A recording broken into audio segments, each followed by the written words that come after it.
ఉంది.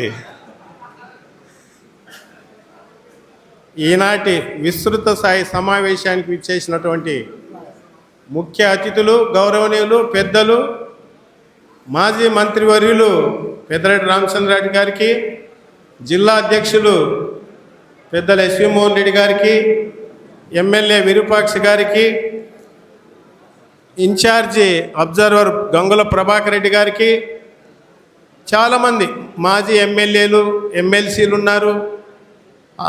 అమరావతి నుంచి వచ్చిన మా మధుసూదన్ రెడ్డి గారికి, విజయభాస్కర్ రెడ్డి గారికి, ఇక్కడికి వచ్చేసినటువంటి మీకందరికీ, వైఎస్ఆర్ కుటుంబ సభ్యులకందరికీ, మీడియా మిత్రులకై అందరికీ పేరు పేరున నమస్కారం తెలియజేసుకుంటూ, అన్ని విషయాలు అందరూ చెప్తారు, కానీ మీకందరికి కూడా అంటే బహుశా కొంతమందికి తెలిసిండొచ్చు, కొంతమందికి తెలియకపోయిండొచ్చు.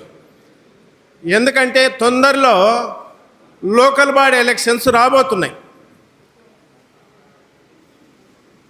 పోయినసారి అంటే మా ఎలక్షన్స్కు ముందు, నేను కూడా లోకల్ బాడీ ఎలక్షన్లో పోటీ చేస్తే ఎలక్షన్స్కు ముందు, అప్పుడు జగన్ సారు బీసీలకు రిజర్వేషన్స్ 60% ఉండాలి, ఖచ్చితంగా చేసి తీరాలని చట్టం చేశాడు.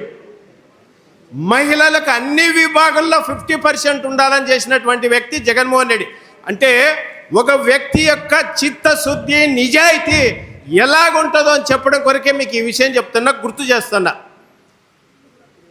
ఇదే చంద్రబాబు నాయుడు కొంతమంది తెలుగుదేశం కార్యకర్తలను ఎంకరేజ్ చేసి సుప్రీంకోర్టు దాకా రిజర్వేషన్లు 50% చేసినటువంటి వ్యక్తి. సుప్రీంకోర్టు ఆపింది 50% అని. కానీ మేమందరం ఇప్పుడు జిల్లా ప్రెసిడెంట్లుగా ఉన్నాం. జగన్ సార్ చెప్పిన విషయం ఏంటంటే బాగా గుర్తుపెట్టుకోండి, 50% అనేది కోర్టు ఇచ్చింది, మనం అమలు చేస్తాం 60%.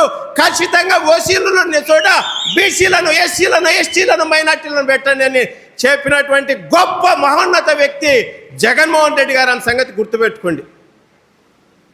ఇప్పుడు కూడా తెలంగాణలో అదే నడుస్తుంది.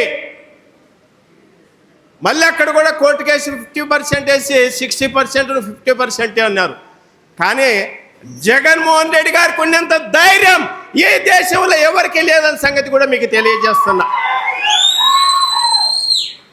50% మహిళలు అన్నిట్లలో ఏ కేటగిరీ తీసుకున్నా, మార్కెట్ యార్డ్ చైర్మన్లు గతంలో ఎప్పుడన్నా ఉండేనా మహిళలకు?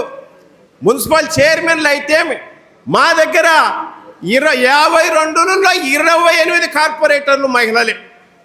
అంటే ఎక్కడ చూసినా వాళ్ళు కూడా తగ్గకూడదు అన్నట్టుగా చేసినటువంటి వ్యక్తి జగన్మోహన్ రెడ్డి గారు.